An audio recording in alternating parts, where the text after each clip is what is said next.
Hey guys, tonight we're setting sail into the brutal reality of pirate life, where the romanticized adventures of Hollywood meet the harsh truth of 18th century maritime hell. Picture yourself standing on a creaking wooden deck, salt spray stinging your face, as you realize that shimmering Caribbean paradise around you is actually a disease infested death trap where your life expectancy just dropped to about 6 months. You probably won't survive this journey we're about to take together, but don't worry, most real pirates didn't either. So before you get comfortable, take a moment to like the video and subscribe, but only if you genuinely enjoy what I do here. Drop a comment letting me know where you're listening from and what time it is there. I love seeing our little global community of night owls and insomniacs gather for these dark historical tales. Now dim the lights, maybe turn on a fan for that soft background hum, and let's ease into tonight's journey together. You wake up in your hammock, and immediately your nostrils are assaulted by a cocktail of human waste, rotting food, and the sickly sweet smell of infection. Welcome to your floating prison, where disease spreads faster than gossip in a small town. The hold of your pirate ship isn't just cramped, it's a biological weapon waiting to explode. Scurvy is your constant companion, slowly rotting your gums until your teeth fall out like autumn leaves. Your joints ache with a deep, gnawing pain that never quite goes away, and those mysterious bruises appearing on your legs, that's your body literally falling apart from the inside out. The lack of fresh fruits and vegetables means your immune system has essentially given up, leaving you vulnerable to every passing illness. But scurvy is just the opening act in this medical horror show. Dysentery sweeps through the crew, regularly turning grown men into dehydrated skeletons within days. You've watched strong sailors reduced to whimpering husks, spending their final hours hanging over the ship's rail in a state that would make modern food poisoning seem like a pleasant afternoon. The ship's doctor, and I use that term very loosely, is usually just whoever happened to own a rusty knife and claimed they'd seen an amputation once. His medical bag contains little more than a bone saw, some moldy bandages, and enough rum to hopefully make you unconscious before the real screaming begins. Historians still argue whether these ship surgeons killed more men through their treatments than they saved, but the smart money isn't on the doctors. Typhus, malaria, and yellow fever take turns decimating your crew. That tropical paradise you're sailing toward, it's a breeding ground for mosquitoes, carrying diseases that will have you burning with fever one day and shivering uncontrollably the next. The lucky ones die quickly, the unlucky ones linger for weeks, their minds slowly melting as their bodies shut down system by system. Your ship becomes a floating morgue where the dead are unceremoniously dumped overboard, often without so much as a prayer. There's no time for proper burials when you're fighting just to keep the remaining crew alive long enough to reach the next port. The sharks following your ship have learned to expect their regular meals trailing behind like hungry pets waiting for dinner. The irony is delicious, isn't it? You chose piracy to escape the constraints of civilized society, only to find yourself trapped in a wooden coffin where death comes in dozens of creative and agonizing ways. Your criminal career has essentially become an elaborate form of suicide, just with extra steps and significantly more suffering. Your stomach growls with a hunger so deep it feels like your organs are literally eating themselves.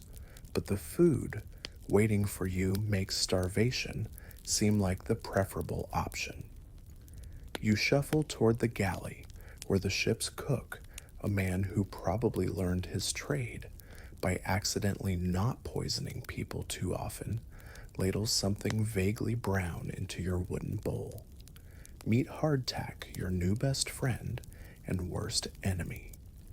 These rock-hard biscuits were baked months ago and have since become luxury condominiums for weevils, maggots, and other creepy crawlies that have somehow found a way to thrive in what was supposed to be preserved food. You learn to tap your hardtack against the table before eating, not to soften it, but to knock out the larger insects. The smaller ones, well, they're protein, right? The meat situation is even more nightmarish.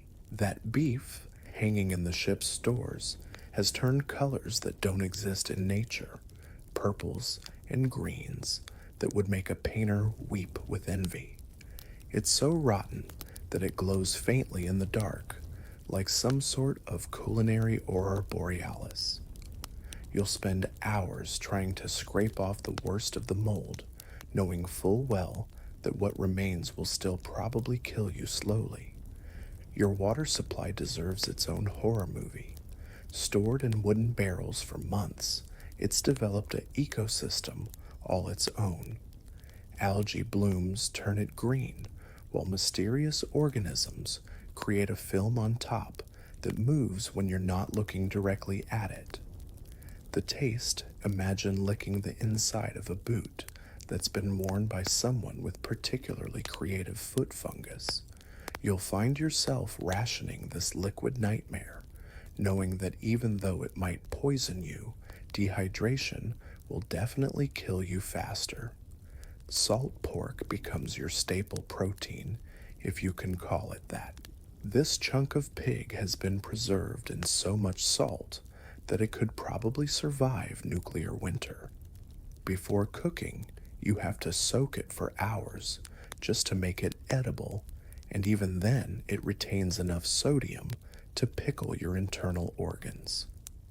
The irony is that while you're surrounded by ocean, the salt preserving your food is slowly killing you through dehydration and kidney damage. Historians still argue whether pirates actually suffered more from malnutrition than other sailors of the era, but the evidence suggests your criminal lifestyle made everything worse. Legitimate merchant ships could resupply at friendly ports, while you're stuck avoiding civilized harbors where your face might be on a wanted poster. This means longer stretches between fresh provisions and more creative approaches to not dying of scurvy.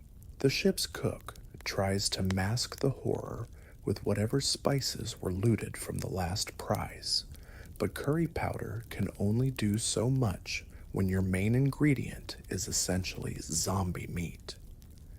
You'll develop an intimate relationship with your digestive system as it rebels against this daily assault.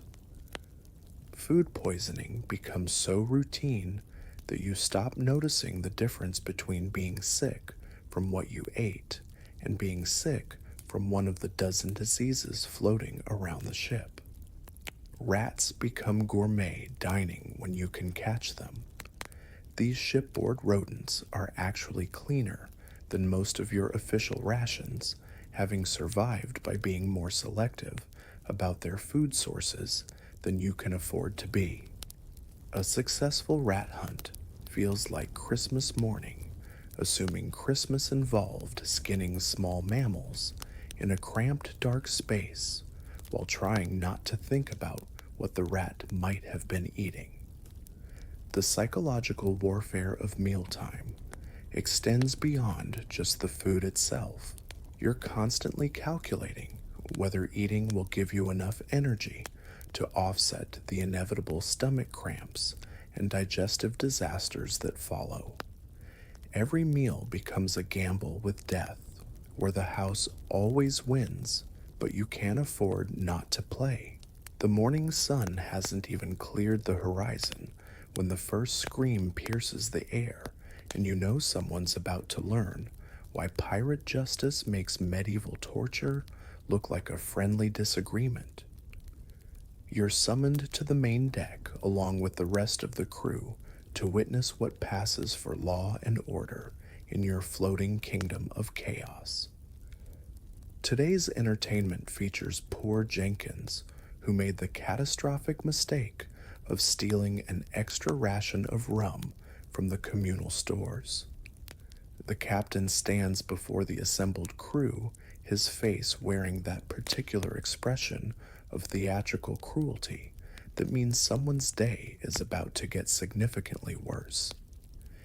In the civilized world, theft might earn you a fine or jail time. Out here, it earns you a front row seat to your own personal hell. The cat o' nine tails emerges from the captain's cabin like a prop from your worst nightmares.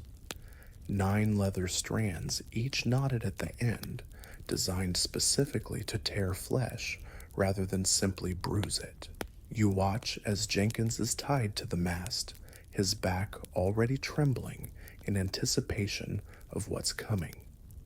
The first lash splits his skin like paper, sending droplets of blood across the deck that you'll be scrubbing out of the wood grain for weeks. But flogging is child's play compared to keel hauling, the pirate's favorite method of combining discipline with creative maritime torture. Picture being tied to a rope and dragged underneath the entire length of the ship, your body scraping against barnacles and marine growth that turn your skin into hamburger. The lucky ones drown quickly. The unlucky ones survive to experience every razor-sharp shell and piece of coral attached to the hull. Marooning sounds almost pleasant until you realize what it actually entails. You're not dropped off on some tropical paradise with coconut trees and fresh water springs. Instead, you're abandoned on a barren sandbar or rocky outcrop with nothing but a pistol, a single bullet, and the slow realization that you're going to die of thirst, starvation, or exposure. That bullet. It's not for hunting, it's for when the psychological torture becomes unbearable. The pirate code that Hollywood loves to romanticize is actually a brutal contract written in blood and enforced through terror. Break the rules about sharing plunder, and you might find yourself strung up by your thumbs until your shoulders dislocate. Betray your crewmate's location to authorities, and you'll be lucky if they kill you quickly instead of getting creative with their revenge.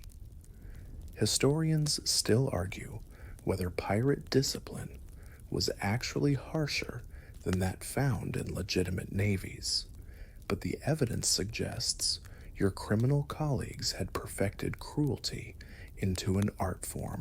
Naval discipline was harsh, but predictable pirate justice was harsh and completely arbitrary, depending entirely on the captain's mood and creativity.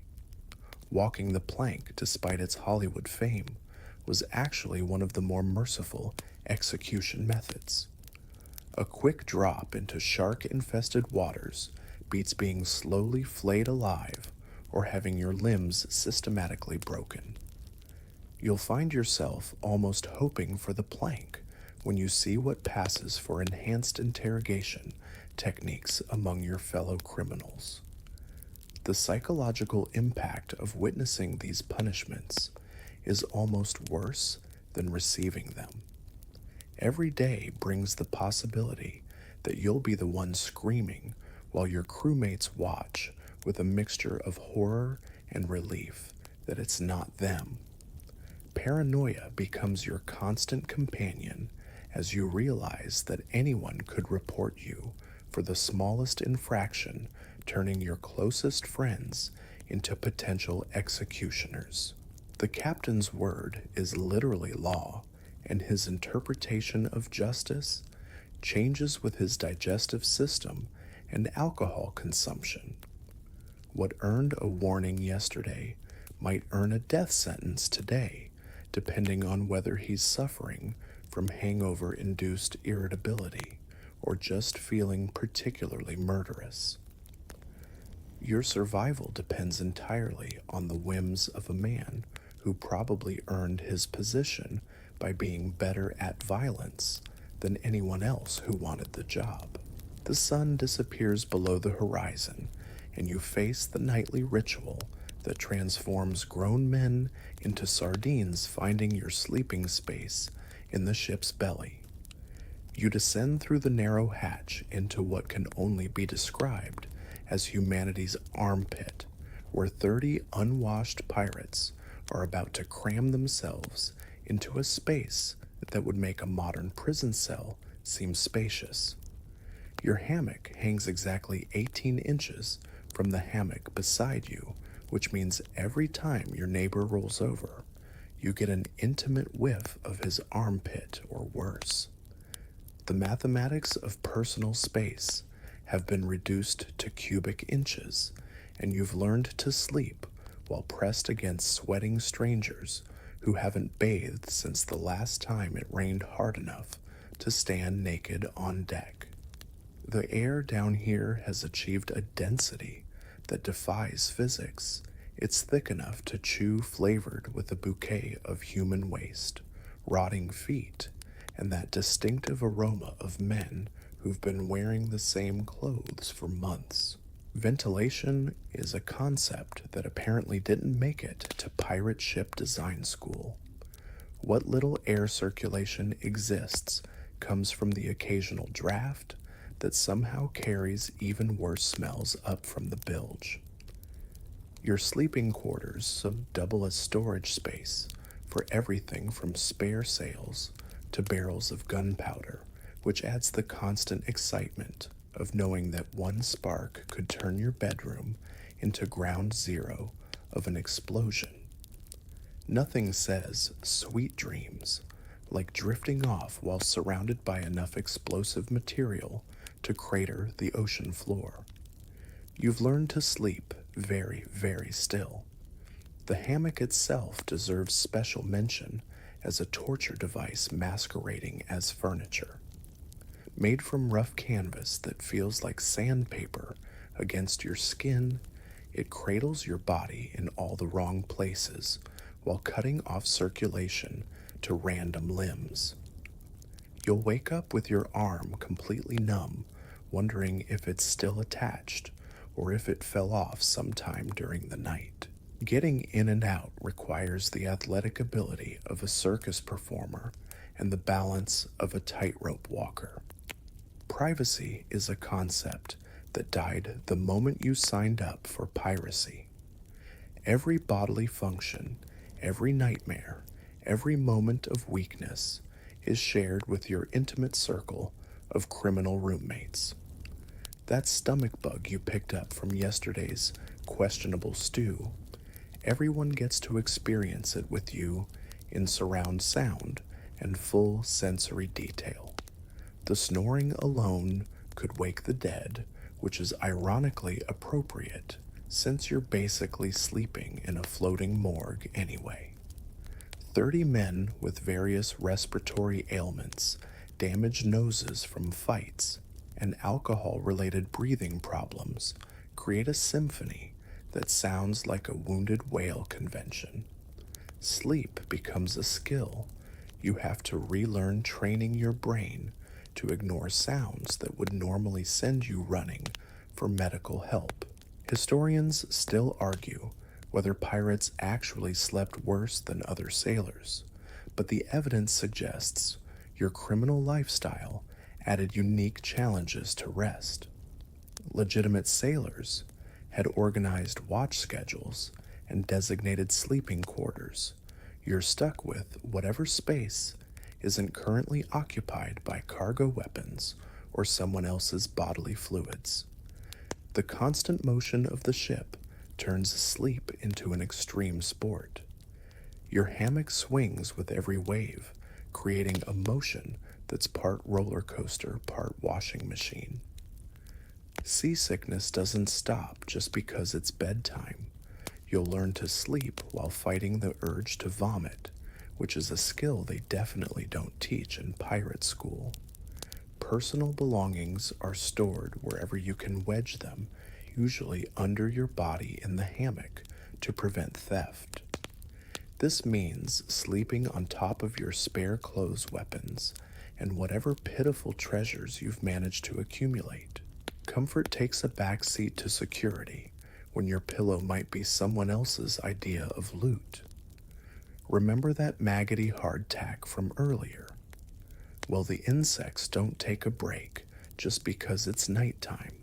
You'll drift off to the gentle sound of tiny creatures munching their way through the ship's stores, occasionally wondering if that tickling sensation on your leg is just your imagination or if something has decided to explore new territory. The agonized screaming from the ship's surgery cuts through the morning air like a rusty knife, and you realize someone's about to receive what passes for medical care in your floating house of horrors.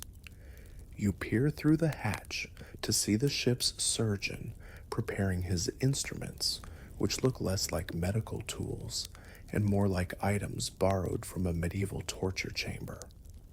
Meet your ship's doctor, a man whose previous medical experience consists of watching someone else perform an amputation and possibly owning a book with pictures of human anatomy. His qualifications include steady hands for sawing, a strong stomach for screaming, and the ability to consume enough rum to remain functional while his patients writhe in agony. The good news is, he's probably drunk enough to ignore your screams. The bad news is he's probably too drunk to remember which limb he's supposed to be removing. His medical bag contains the essentials of 18th century maritime health care: a bone saw that doubles as a carpenter's tool, a collection of rusty knives that haven't been properly cleaned since the last patient, and enough alcohol to theoretically sterilize wounds, but more realistically, to get everyone involved drunk enough to forget the experience. Anesthesia consists of a leather strap to bite down on, and the sincere hope that you'll pass out from pain before the real cutting begins. The surgical procedure takes place on the same table where you eat your meals, because apparently cross-contamination wasn't a concern when the ship was designed. Yesterday's dinner scraps mingle with today's blood spatter in a medley that would make modern health inspectors weep. The patient gets tied down, not for safety, but because even unconscious people tend to object to being dismembered with carpentry tools. Infection is essentially guaranteed, turning every minor cut into a potential death sentence. That splinter you picked up handling rope, it's now a gangrenous nightmare that's spreading up your arm like some sort of biological wildfire. The surgeon's solution involves cutting off progressively larger pieces of you until either the infection stops or you run out of parts to amputate. Amputation is performed with the efficiency of a butcher preparing dinner, which makes sense since that's probably closer to the surgeon's actual skill set. The bone saw creates a distinctive grinding sound that haunts your dreams, assuming you survive long enough to have dreams. Cauterization involves a red-hot iron pressed against the wound, filling the air with the smell of cooking meat that definitely isn't tonight's dinner. Historians still argue whether ship surgeons actually saved more lives than they took, but the smart money suggests these medical professionals were basically serial killers with good intentions. The mortality rate for surgical procedures approached 100%, making a visit to the ship's doctor roughly equivalent to signing your own death warrant, with extra steps and significantly more screaming. Dental care consists of whatever sharp object is handy and a good grip for yanking. Tooth extraction is performed without any pain relief beyond the rum you can drink beforehand, turning routine dental problems into full contact combat between you and a man with pliers. The extraction technique involves brute force and ignorance, occasionally resulting in jaw fractures as a complementary bonus. Wound treatment relies heavily on the medical wisdom of the Middle Ages, which means applying substances that are probably more dangerous than the original injury. Maggots are actually considered beneficial because they eat infected tissue, but distinguishing between helpful maggots and harmful ones requires medical knowledge that your surgeon definitely doesn't possess. The surgery doubles as entertainment for the crew who gather to watch the proceedings with the enthusiasm of spectators at a gladiator match. Betting pools form around whether the patient will survive, how much screaming will occur, and which body part will come off first. Your medical emergency becomes the day's main event, complete with commentary and audience participation. Recovery involves lying in your hammock while your wound slowly festers, hoping that gangrene sets in quickly enough to kill you before the infection spreads to more vital organs. The ship's pharmacy consists of whatever medicinal herbs were looted from the last prize, most of which have probably expired or been contaminated beyond recognition. The first sign of trouble comes when your breakfast decides to make a violent reappearance, projecting across the deck in a rainbow arc that would be beautiful if it weren't coming from your own stomach. Welcome to life aboard a ship that treats the laws of physics like mere suggestions, where every meal becomes a high-stakes gamble with your digestive system. You're gripping the ship's rail so tightly your knuckles have turned white, watching the horizon tilt at impossible angles as your vessel rides waves that seem designed by some malevolent god with a sense of humor. The ocean doesn't just move it, choreographs an elaborate dance of destruction, lifting your wooden prison 40 feet into the air before dropping it into valleys of water that shouldn't exist in nature. Seasickness isn't just nausea, it's a full-body rebellion where every organ decides to relocate to somewhere more comfortable. Your inner ear gives up trying to figure out which way is up. Your stomach empties itself with the enthusiasm of a broken dam, and your brain fog becomes so thick you can barely remember your own name. The irony is delicious. You chose a life at sea, and the sea has chosen to make you miserable. Storms transform your ship from uncomfortable transportation into a wooden missile hurled by angry gods. Hurricane winds turn the rigging into a screaming banshee choir, while waves the size of buildings crash over the deck with enough force to sweep grown men into the abyss. You'll spend hours lashed to whatever solid object you can find, praying to deities you didn't believe in yesterday, while water tries to fill your lungs from every direction. The ship's design, optimized for speed and cargo capacity rather than passenger comfort, means every motion is amplified until you feel like you're inside a giant washing machine filled with seawater and regret. The hull flexes and groans with sounds that suggest structural failure is imminent, while everything not nailed down becomes a projectile aimed at your head. Sleep becomes impossible when your hammock transforms into a pendulum swinging through arcs that would make a circus performer dizzy. You'll learn to wedge yourself into corners and brace against bulkheads, creating human origami positions that would impress yoga instructors if they weren't so clearly born from desperation. Rest comes in 15-minute intervals between waves large enough to remind you that death is always one big storm away. Working during rough weather requires the balance of a tightrope walker and the grip strength of a professional rock climber. Climbing the rigging in a storm means hauling yourself up rope ladders while the ship pitches like an angry horse, knowing that one missed handhold equals a plunge into waters that will kill you in minutes. The lucky ones die from the impact the unlucky ones get to experience drowning while watching their ships sail away. Historians still argue whether pirates actually faced worse weather than legitimate sailors, but the evidence suggests your criminal lifestyle made every storm deadlier. Naval ships had experienced crews and proper equipment. Your vessel relies on whatever desperate criminals showed up, many of whom learned seamanship by not dying during their first storm. The constant motion affects your body in ways that go beyond simple nausea.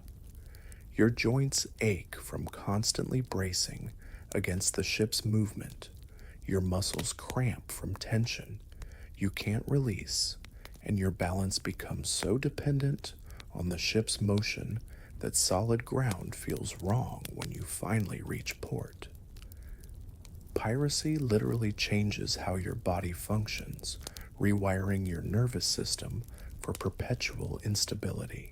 Fresh water becomes precious during storms when spray contaminates your drinking supply with salt that will dehydrate you faster than going without liquid entirely. You'll learn to ration water that tastes like it was filtered through a dirty sock, knowing that the next refill opportunity might be weeks away if the storm damages your collection systems. You wake up each morning knowing that somewhere across the Caribbean, professional killers are studying your face on wanted posters, memorizing every scar, and calculating exactly how much your head is worth. The bounty on your scalp has grown with each raid, each merchant ship plundered, each terrified passenger who lived to describe your crimes to the authorities. You're not just a criminal anymore, you're a walking payday with a price tag that makes honest work seem foolish. The Royal Navy has made hunting pirates their full-time occupation, turning the pursuit of your kind into a systematic extermination campaign. These aren't merchant sailors hoping to avoid trouble. These are trained killers with fast ships' superior firepower and the backing of empires that view piracy as a personal insult, requiring violent correction. Every sail on the horizon could be your death warrant flying in the wind. Bounty hunters represent a special category of nightmare freelance executioners who've made careers out of collecting heads and asking questions later.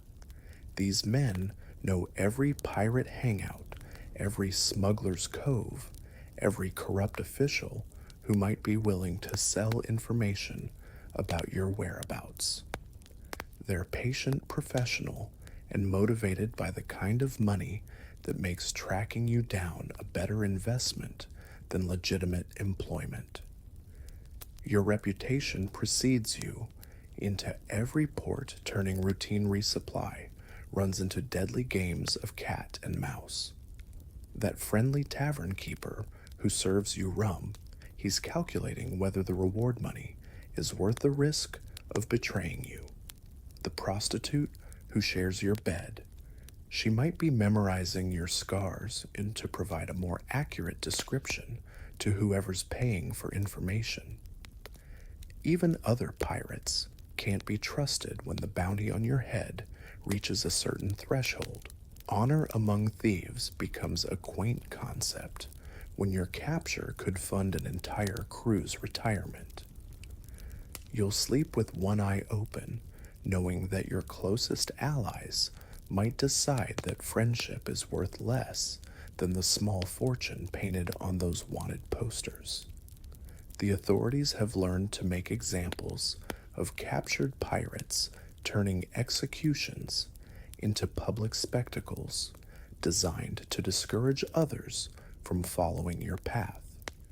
Hanging is the traditional method, but creative judges have been known to order more elaborate punishments, drawing and quartering burning alive, or the particularly charming practice of hanging your body in chains until it rots as a warning to other would-be criminals.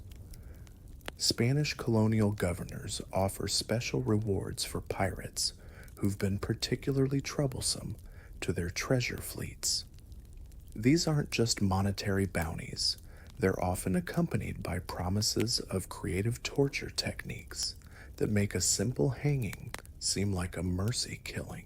The Spanish have perfected the art of making death take as long as possible, turning your execution into a weeks-long educational experience for anyone considering piracy as a career choice. Historians still argue whether the bounty system actually reduced piracy or simply made pirates more desperate and violent, but the evidence suggests it transformed your criminal colleagues into hunted animals. The pressure of constant pursuit changes people, making them more paranoid, more aggressive, and more likely to kill witnesses who might later identify them to authorities. Former pirates turned informants represent your worst nightmare men who know your methods, your hiding places, and your weaknesses because they used to share them. These turncoats receive pardons and reward money in exchange for information that puts nooses around their former colleagues' necks. Yesterday's trusted friend becomes tomorrow's executioner, armed with intimate knowledge of how to find you and exactly what crimes to charge you with. The psychological warfare of being hunted never stops. Every knock on the door could be your last. Every new face in a crowd could belong to someone studying your features against a wanted poster. Paranoia becomes a survival skill, but it also drives men insane, creating a special kind of madness that comes from knowing death is actively searching for you.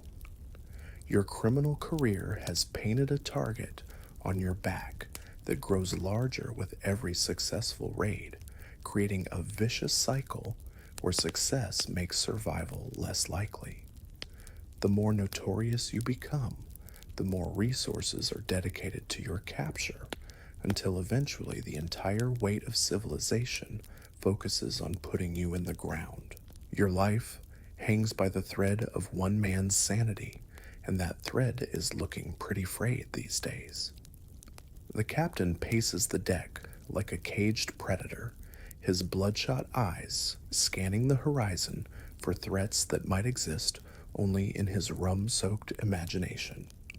Every decision that keeps you breathing or gets you killed flows from the diseased mind of a man who probably earned his position by murdering his predecessor in particularly creative fashion. Captain Bloody Bill Henderson started his morning by flogging a man for looking at him wrong, which gives you a pretty clear indication of how the rest of your day is going to unfold. His moods swing faster than the ship's compass in a magnetic storm, transforming him from jovial storyteller to homicidal maniacs based on factors you can't predict or control. Yesterday's joke becomes today's death sentence, depending on whether his digestion is cooperating with his general sense of bloodthirsty paranoia.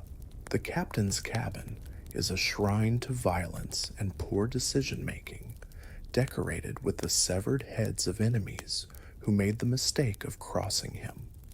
He talks to these rotting trophies, like old friends seeking their counsel on matters of navigation and crew discipline.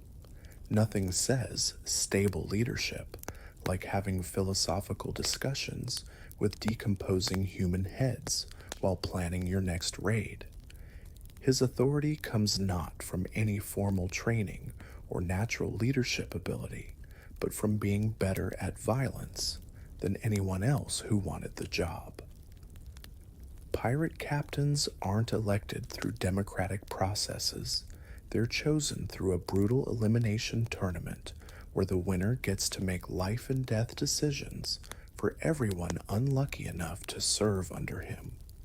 Your survival depends on the judgment of a man whose primary qualification is being really, really good at killing people. The captain's drinking problem has reached mythical proportions, transforming him into a walking advertisement for the dangers of alcoholism. He starts each day with a breakfast of rum and continues drinking until he passes out or finds someone to murder, whichever comes first. His blood alcohol content probably qualifies as a fire hazard, making him a walking torch, just waiting for the right spark. Decision-making under his leadership follows the logic of fever dreams and alcohol poisoning. Battle tactics are chosen based on whatever the captain remembers, from stories he half heard in taverns, modified by whatever hallucinations his pickled brain is currently experiencing. Strategic planning involves consulting fortune tellers, reading bird entrails, and occasionally just spinning around with his eyes closed until he gets dizzy enough to pick a direction. The captain's justice system operates on principles that would make medieval torture enthusiasts blush with admiration. Punishments are handed out based on his current mood, the phase of the moon, and whether he's currently speaking to his collection of severed heads. Stealing food might earn you a warning on Tuesday and a death sentence on Wednesday, depending on whether his hemorrhoids are acting up. Historians still argue whether pirate captains were actually worse leaders than legitimate naval officers, but the evidence suggests that your criminal colleagues selected for psychopathy rather than competence. Naval captains had training oversight, and rules your captain has unlimited power and a drinking problem that would kill lesser men. The crew lives in constant fear of triggering whatever passes for the captain's temper, walking on eggshells that are actually made of gunpowder. Every interaction becomes a delicate negotiation with a madman who holds your life in his scarred, rum-stained hands. You'll learn to read his facial expressions like a fortune teller searching for early warning signs of impending violence. His paranoia about mutiny creates a reign of terror where loyalty is measured by your willingness to betray your crewmates. The captain encourages informants, rewarding those who report suspicious conversations or disloyal thoughts. Yesterday's trusted friend becomes today's executioner when the captain decides that friendship is evidence of conspiracy. Remember that rotting food from earlier. Well, the captain gets the first choice of everything, leaving you with whatever scraps remain after his royal palate has been satisfied. His meals are prepared by whoever he currently trusts not to poison him, which changes daily based on his latest paranoid delusions about who's plotting his assassination. The man sharing your watch shift tonight is methodically sharpening his cutlass while staring at your neck, and you can't tell if he's planning to use it on tomorrow's enemies or on you before sunrise. Welcome to the special kind of hell where your survival depends on trusting people whose primary qualification is being good at betrayal, murder, and general criminality. Every conversation becomes a careful dance around potential threats, where sharing too much information might provide someone with the ammunition they need to eliminate you. That story about your hidden treasure, the one you told to build camaraderie with your fellow criminals, it's now circulating through the crew like a virus, growing more detailed and valuable with each retelling until everyone knows exactly how much you're worth dead.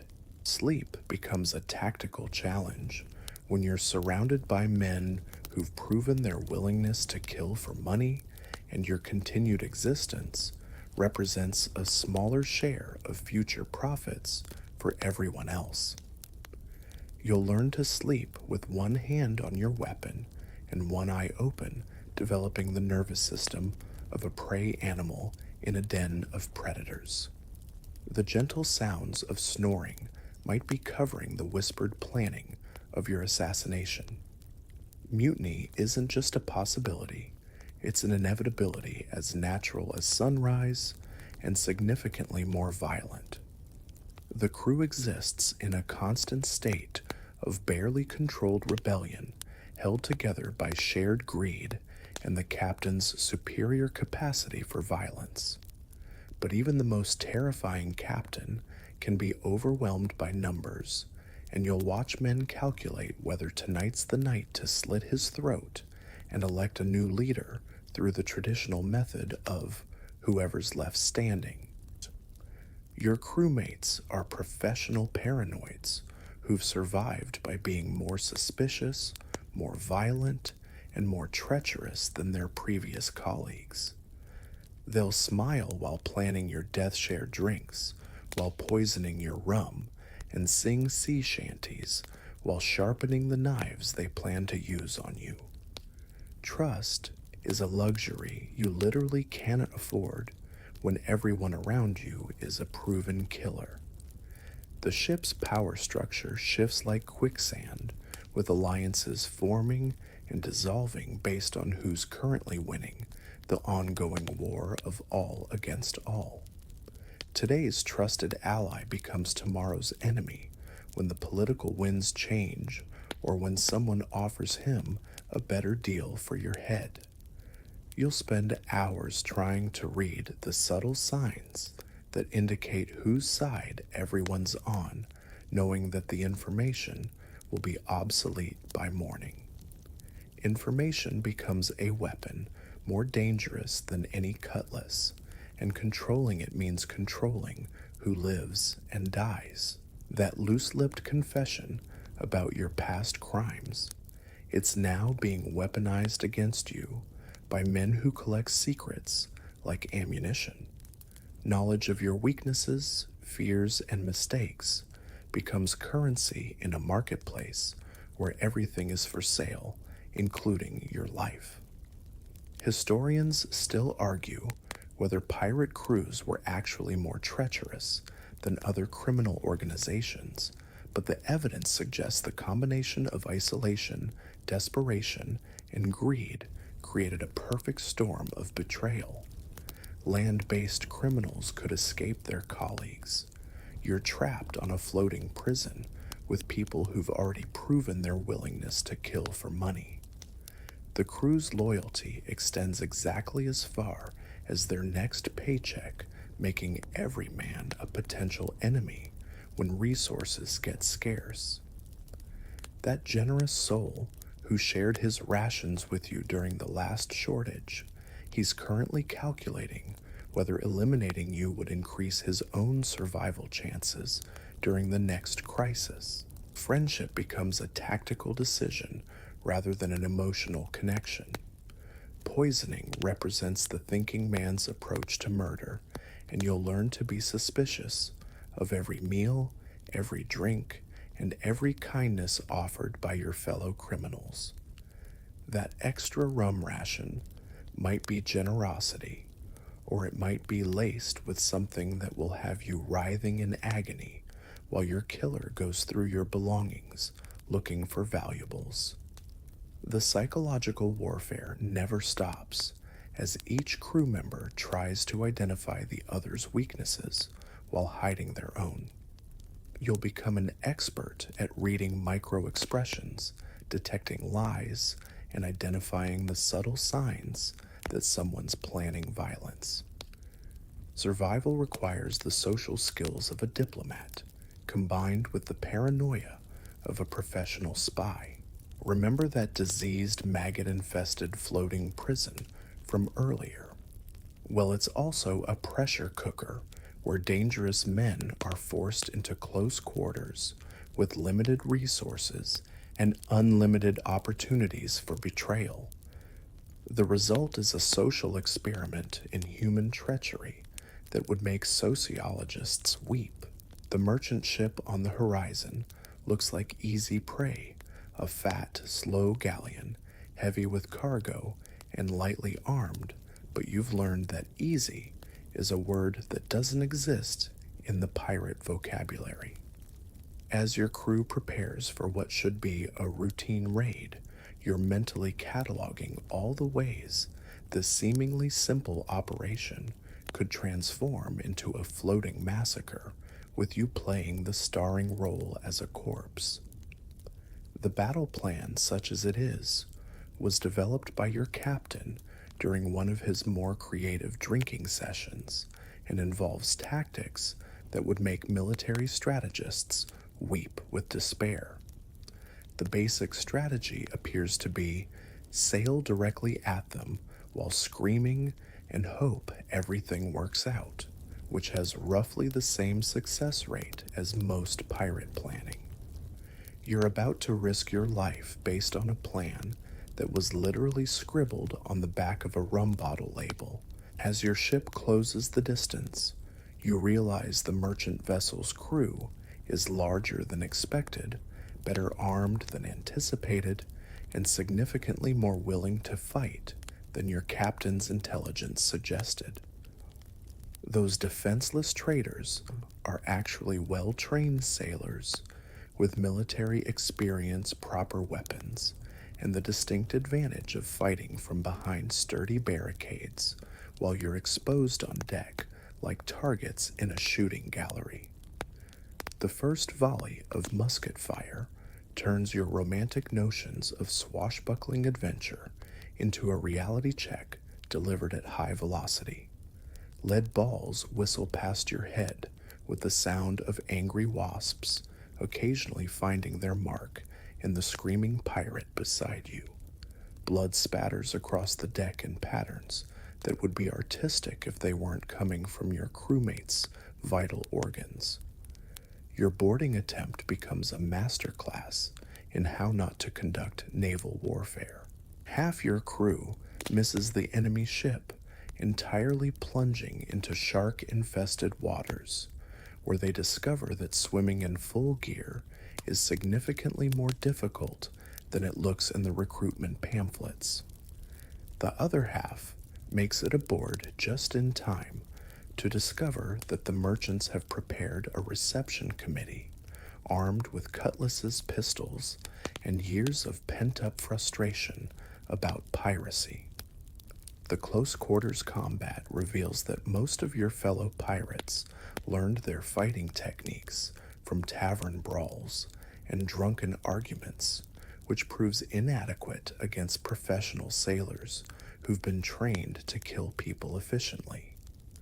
Your cutlass work, perfected through years of intimidating unarmed civilians, suddenly seems less impressive when facing someone who actually knows how to use a sword. The cargo hold that was supposed to contain treasure turns out to be filled with ballast stones, rotting fish, and the dreams of pirates who died thinking they'd found easy money. Your valuable prize is actually a decoy ship designed to lure pirates into exactly the kind of trap you've just sailed into with enthusiastic stupidity. The real treasure ship sailed away hours ago while you were chasing shadows and fantasies. Historians still argue whether pirate raids were actually successful as often as popular culture suggests, but the evidence indicates that most attacks ended in failure, death, or both. The successful raids that made it into legend represent the exceptions rather than the rule. Most pirate careers ended with unsuccessful boarding attempts and watery graves. The retreat becomes a rout as your surviving crewmates discover that escaping from a failed raid is significantly more difficult than starting one. The merchant ship's crew, now thoroughly motivated by anger and the prospect of collecting bounties, pursues you with the enthusiasm of professional killers who've just been given license to practice their craft. Your romantic adventure has transformed into a high-speed chase where the losers become fish food. Your wounded crewmates scream for medical attention that your ship's surgeon is completely unqualified to provide, turning the aftermath into a floating hospital where the cure is usually worse than the injury. Remember that medical care from earlier.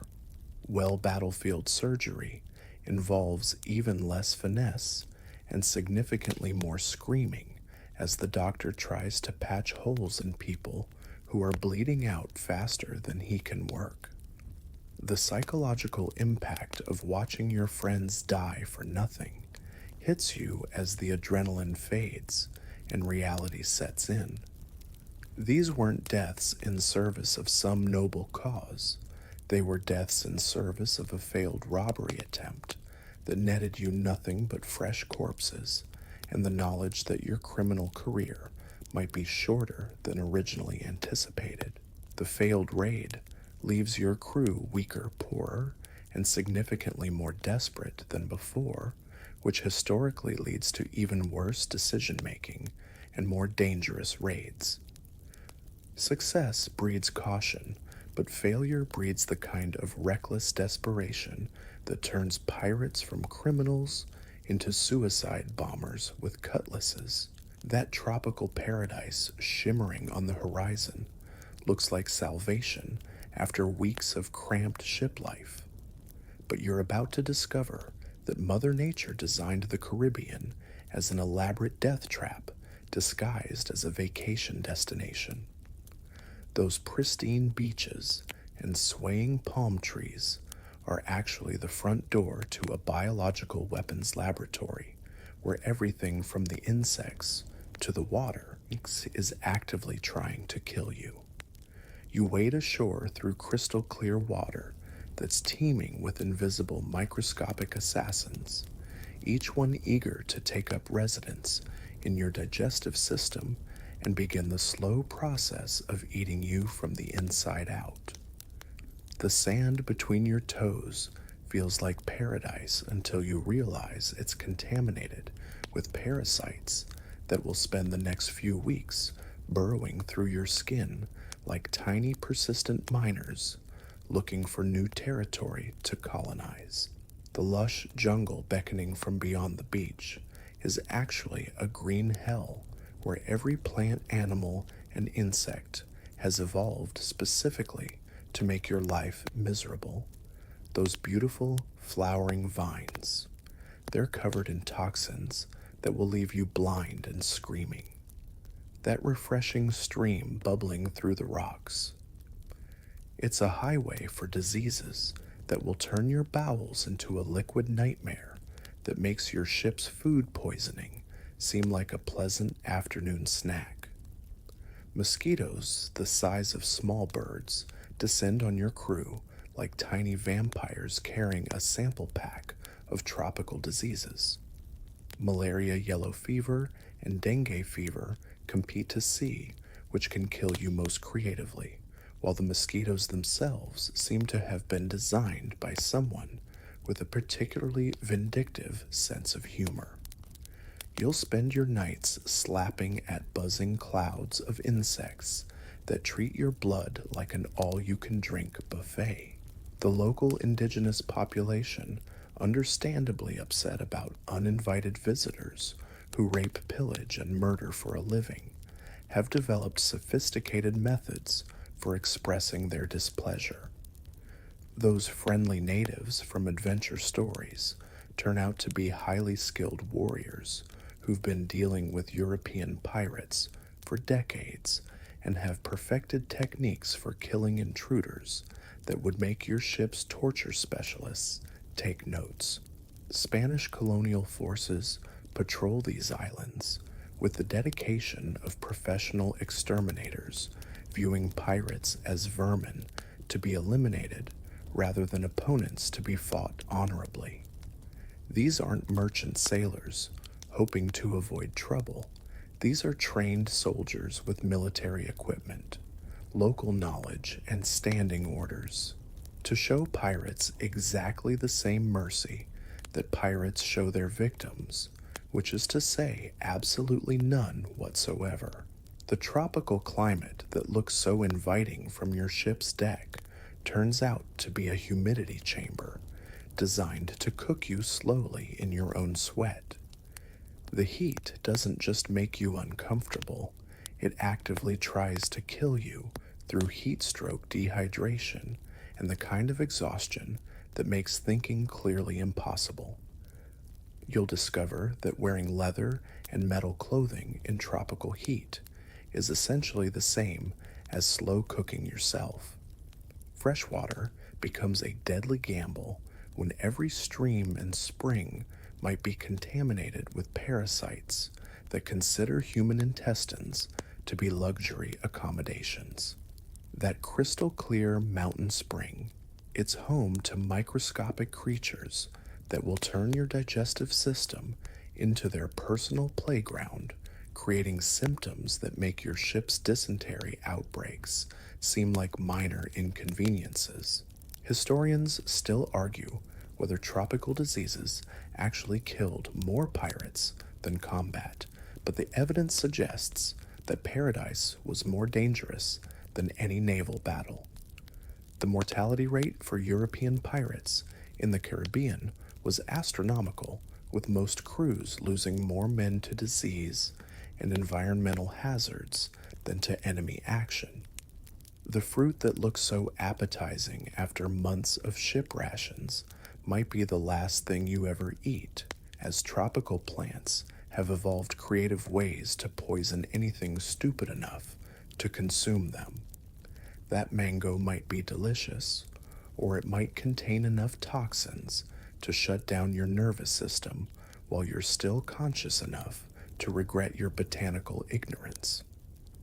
Wildlife represents another category of creative death, from venomous snakes that blend perfectly with jungle vegetation to spiders whose bites cause paralysis, hallucinations, and the kind of agony that makes you beg for death. The local fauna has had millions of years to perfect the art of killing mammals, and you're essentially a walking experiment in evolutionary biology. Remember that disease-ridden floating prison from earlier? Well, it's starting to look pretty good compared to a tropical island where everything from the air to the ground is actively trying to murder you. Your ship might be hell, but at least it's a hell you understand. This paradise is hell with better scenery and more creative methods of execution. The name Woodes Rogers strikes terror into pirate hearts across the Caribbean, and for good reason. This man has turned hunting your kind into a precise science that combines military efficiency with the enthusiasm of someone who genuinely enjoys his work. While you're stumbling around playing at being criminals, Rogers represents the full weight of the British Empire, focused like a laser on putting every last pirate in the ground where they belong. Rogers isn't some corrupt colonial governor who can be bribed with stolen gold or intimidated with threats of violence. This is a professional killer who's been given unlimited resources, royal backing, and specific instructions to treat piracy like a disease that needs to be eradicated through systematic extermination. He approaches pirate hunting with the methodical precision of a surgeon removing cancer, except the cancer is you, and the surgery involves cannonballs. His fleet represents everything your ramshackle pirate vessels are not well-maintained warships with trained crews' superior firepower and the kind of discipline that comes from years of professional military service. While your crew consists of drunken criminals who learned seamanship by not drowning Rogers Command sailors who've been trained to kill people efficiently and follow orders without question. It's like bringing a knife to a gunfight, except the knife is made of wood, and the gunfight involves naval artillery. The pirate hunters under Rogers' command have perfected techniques specifically designed to counter every advantage pirates think they possess. Your ship is faster. They've studied your routes and set ambushes. Your crew is more desperate. They've trained to fight desperate men and learned that desperation makes people stupid rather than dangerous. Your knowledge of local waters. They've recruited former pirates who know every hidden cove and secret anchorage you think provides safety. Roger's strategy involves systematic elimination rather than random encounters, working his way through the Caribbean like a professional exterminator cleaning out a particularly large infestation. He maintains detailed records of every known pirate, their ships, their crews, and their preferred hunting grounds. Your criminal career has become a file in his office, complete with sketches, witness descriptions, and a running tally of exactly how much your death is worth to various governments. The amnesty programs Rogers offers represent psychological warfare disguised as mercy. Former pirates become informants, providing intelligence about their former colleagues in exchange for pardons and reward money. Yesterday's trusted crew member becomes today's intelligence asset, armed with intimate knowledge of your weaknesses, habits, and hiding places. The hunters have turned your own people against you, creating a network of informants that makes privacy impossible and trust fatal. His approach to captured pirates combines legal procedure with theatrical brutality, turning executions into public spectacles designed to discourage others from following your path. The gallows in Nassau have become a tourist attraction where Rogers demonstrates what happens to people who choose piracy as a career. These aren't quick, merciful deaths. They're carefully orchestrated horror shows designed to make potential pirates reconsider their life choices. Historians still argue whether Rogers actually reduced piracy through intimidation or simply forced it to evolve, but the evidence suggests his systematic approach was devastatingly effective. The golden age of piracy didn't end gradually. It was murdered by professional killers who treated criminal elimination as a full-time occupation with excellent benefits and job security. The intelligence network Rogers has built spans the entire Caribbean, with informants in every port tavern and brothel where pirates might seek refuge. Your movements are being tracked by people you've never met, reported by individuals who view your death as a business opportunity. Privacy has become a luxury you literally cannot afford when professional hunters are systematically mapping your every move. His ships patrol with the persistence of sharks, following patterns designed to intercept pirates, regardless of where they try to operate. There's no safe route, no secret passage, no hidden anchorage that hasn't been mapped and monitored by men whose job description is find pirates and kill them.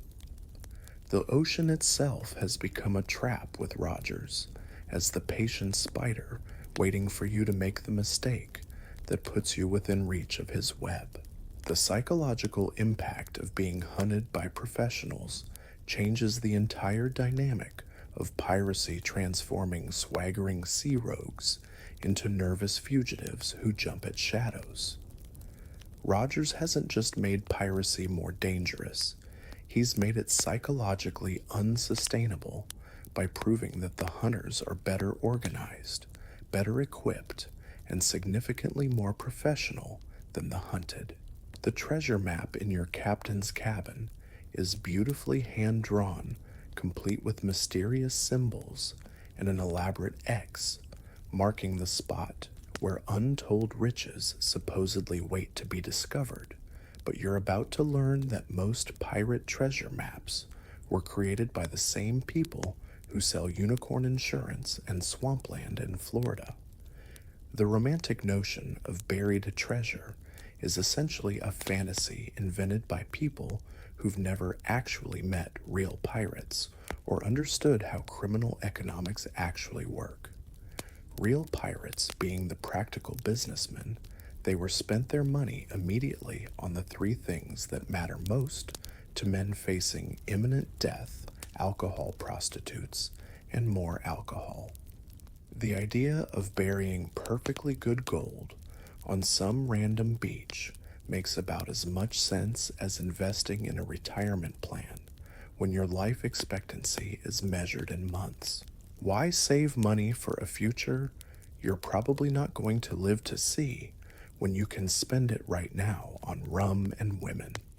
Those elaborate treasure chests filled with doubloons and jewels exist primarily in the imagination of people who've confused pirates with medieval dragons. Most pirate treasure consisted of whatever random cargo they could steal and fence quickly barrels of sugar bolts of cloth and miscellaneous trade goods that needed to be converted to cash immediately before the authorities caught up with them. Pirates were essentially maritime pawnshop operators with delusions of grandeur. The famous pieces of 8 that feature prominently in treasure stories were actually just Spanish currency, no more exotic than finding a handful of quarters in your pocket. These silver coins were valuable, certainly, but they weren't magical artifacts worthy of elaborate burial ceremonies. Real pirates treated them like any other money, something to be spent as quickly as possible on immediate pleasures, before someone killed them and took it away. Captain Kidd's supposed buried treasure on Gardiner's Island represents one of the few documented cases of a pirate actually hiding wealth, and even that story is more complex than the romanticized version suggests. Kidd wasn't hiding treasure for future retrieval. He was trying to use it as a bargaining chip to avoid execution, which didn't work out particularly well for him since he ended up hanging anyway. The logistics of treasure burial reveal the fundamental flaw in the entire concept. If you're constantly on the run from authorities, when exactly do you have time for elaborate landscaping projects? Digging holes large enough to hide significant wealth requires time tools and privacy that pirates simply didn't possess. Most pirate crews barely had time to careen their ships and resupply before running from the next threat. Historians still argue whether any significant pirate treasures remain undiscovered, but the evidence suggests that most lost pirate gold exists primarily in the imagination of treasure hunters who've watched too many movies. The few documented cases of buried pirate wealth have already been found, leaving modern treasure seekers to chase legends and tourist attractions rather than actual historical artifacts. The mathematics of pirate economics work against treasure accumulation in ways that make buried gold essentially impossible. Most successful raids netted relatively small amounts of actual currency, with the bulk of the treasure consisting of trade goods that had to be sold quickly to avoid spoilage or detection. Pirates were essentially living paycheck to paycheck if the paycheck involved robbery and the workplace was a floating death trap. The sharing system aboard pirate ships, where loot was divided according to established articles, meant that individual crew members received relatively small portions of any treasure. Even successful pirates rarely accumulated enough personal wealth to justify the risks and logistics of burial.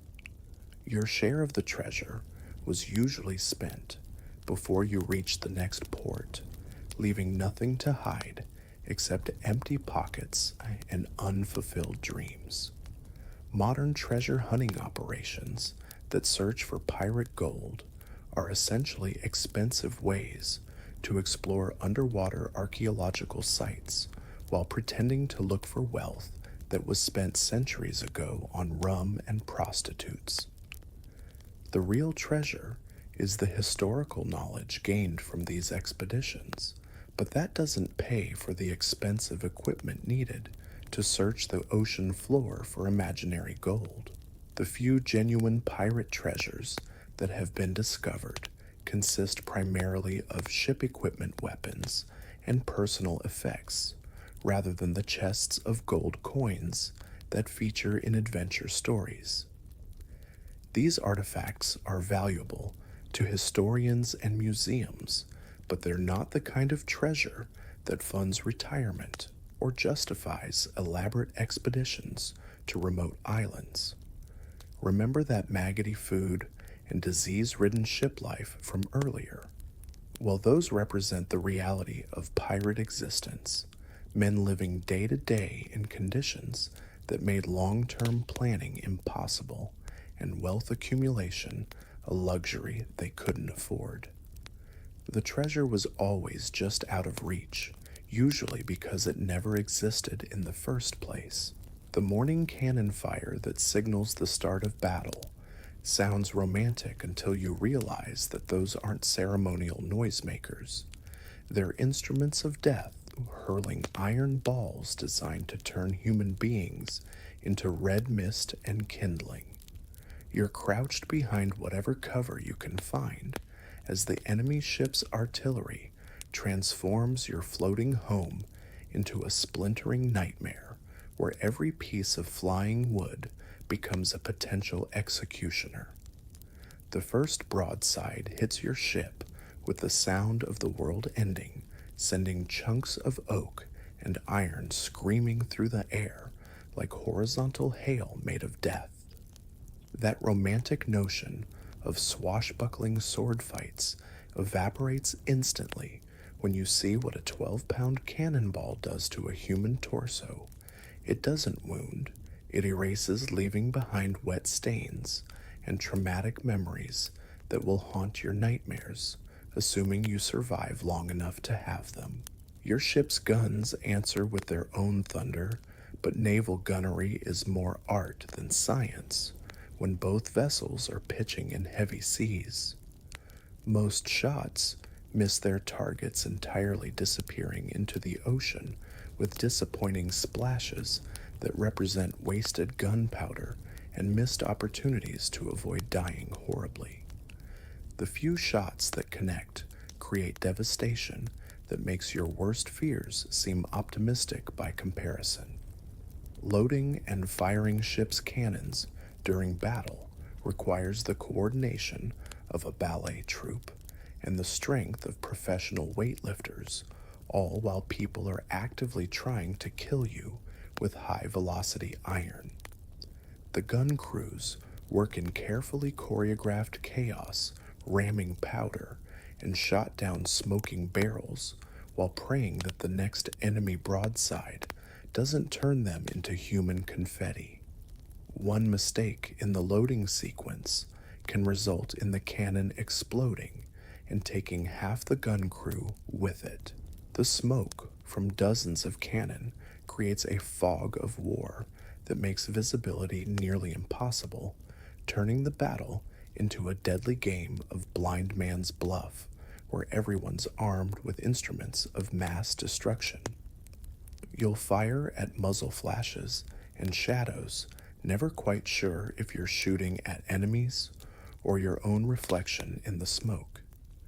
Navigation becomes guesswork when you can't see beyond the end of your own ship.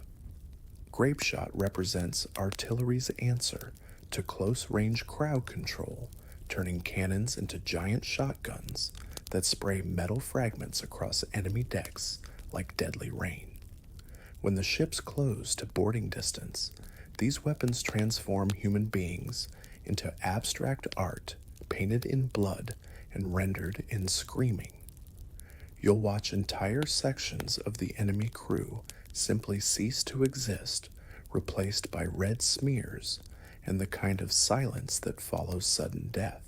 The boarding action that follows the artillery duel brings its own special category of nightmare, as desperate men armed with edged weapons try to kill each other in the confined space of a ship's deck. This isn't the elegant swordplay of stage duels, it's frantic, clumsy violence, where survival depends more on luck than skill.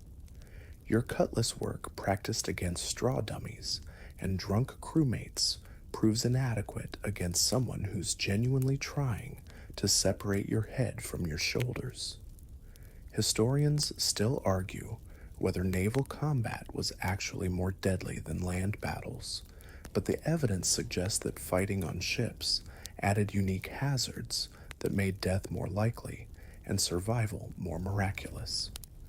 The combination of artillery fire and the ocean created multiple ways to die that simply didn't exist in terrestrial warfare.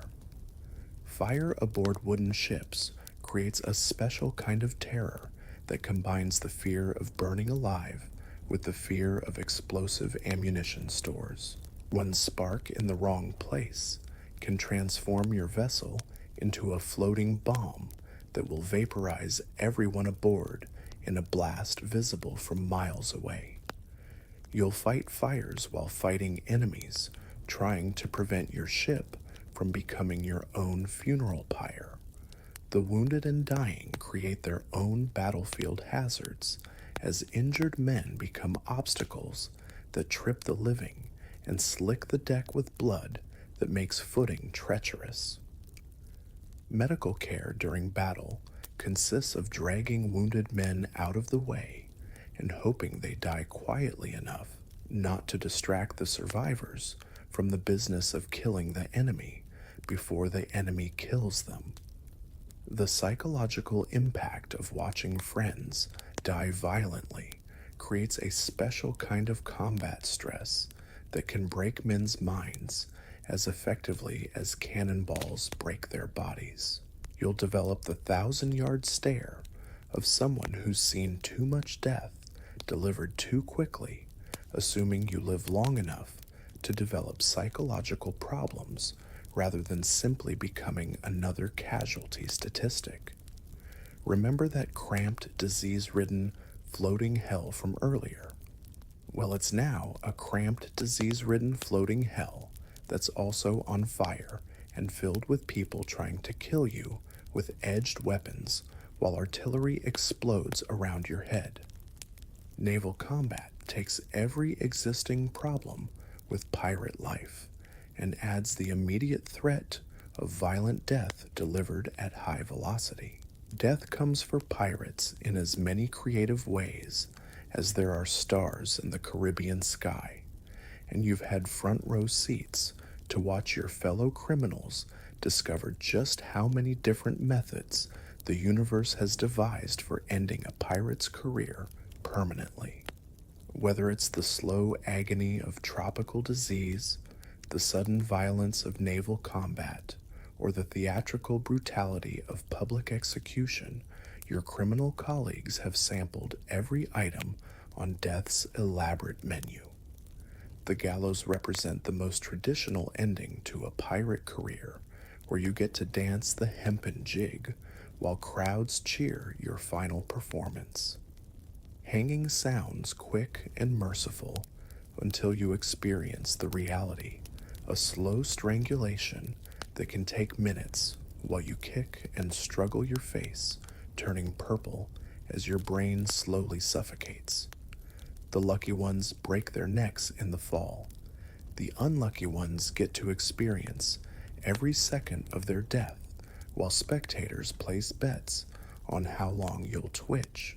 Drowning claims more pirates than all the naval battles combined, turning the ocean from your highway to freedom into your liquid grave. Whether you fall overboard during storms, get swept away during failed boarding attempts, or simply can't swim when your ship sinks, the sea shows no mercy to men who've chosen to make their living on its surface. The water that surrounds you constantly becomes your executioner, patient and inevitable. Disease has perfected the art of slow motion murder, taking weeks or months to kill you while you remain conscious enough to appreciate every stage of your body's systematic failure. Scurvy dissolves you from within malaria, cooks your brain with fever, and dysentery evacuates your life through your bowels. These deaths offer plenty of time for reflection on your life choices, assuming you retain enough sanity to think coherently. Combat provides the most dramatic exits, where you can die heroically in battle or simply get unlucky when someone else's sword finds your vital organs. The romance of dying in combat fades quickly when you realize that most battle deaths involve screaming, bleeding, and the slow realization that you're about to become fish food. There's nothing noble about dying with your intestines spilling onto the deck while you beg for your mother. Yellow fever, the Yellow Jack, has earned a special reputation for creative cruelty, turning your skin the color of old parchment while you vomit blood and hallucinate your way into the afterlife. This disease combines the worst aspects of all tropical illnesses into one package that kills you while making you wish you were already dead. Your final days become a fever dream where reality and nightmare blend into one extended horror show. Execution by the Spanish involves artistic approaches to death that make simple hanging seem merciful by comparison. Drawing and quartering burning alive, or the particularly charming practice of being broken on the wheel, turn your death into a public educational experience about the consequences of choosing piracy as a career. The Spanish have perfected the art of making death take as long as possible. Shark attacks provide nature's own commentary on the pirate lifestyle, where you become dinner for creatures that appreciate the irony of predators becoming prey.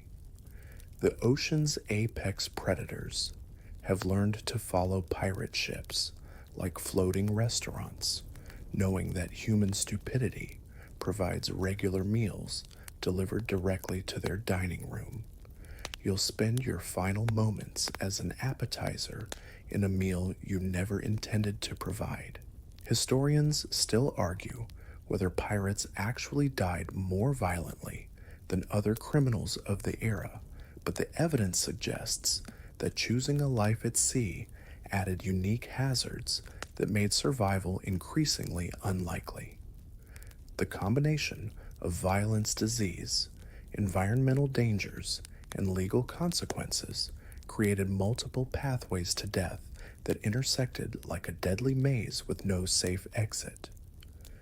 Suicide becomes a rational choice when the alternatives involve being tortured to death by enemies or dying slowly from diseases that turn your body into a horror show. That single pistol shot provided to marooned pirates isn't for hunting, it's for when you decide that instant death beats weeks of slow starvation on a barren island surrounded by sharks. Prison ships represent a special category of floating hell where captured pirates are stored like cargo while awaiting trial and execution. These vessels combine the worst aspects of ship life with the additional misery of chains overcrowding and the certain knowledge that your story ends with a rope around your neck. Death becomes a release rather than a tragedy. The irony of pirate mortality is that men who chose crime to escape the constraints of civilized society ended up dying in ways that made normal life seem like paradise. Your rebellion against authority became an express ticket to an early grave delivered with interest and creative packaging. Most pirates died young, poor, and far from home, their bodies feeding fish or rotting in unmarked graves, while their dreams of treasure and freedom dissolved like sea foam on empty beaches. The golden age of piracy wasn't golden for the pirates. It was a brief, violent period where desperate men discovered that crime really doesn't pay except in suffering and creative forms of death. Your criminal career, which began with dreams of freedom and treasure, ends with the slow realization that you've traded a difficult life for an impossible one, where every sunrise might be your last and every sunset could be someone else's final revenge. The sea that promised adventure delivered only death, decorated with just enough success to keep the next generation of fools believing in the dream. Death finds every pirate eventually, whether through violence, disease, execution, or simple bad luck. The only question is which method will claim you first, the gallows, the ocean, tropical fever, or a cutlass wielded by someone who's decided that your share of the treasure would look better in their pocket. In the end, the sea keeps all her secrets, including the bodies of men who thought they could cheat death by choosing crime over civilization.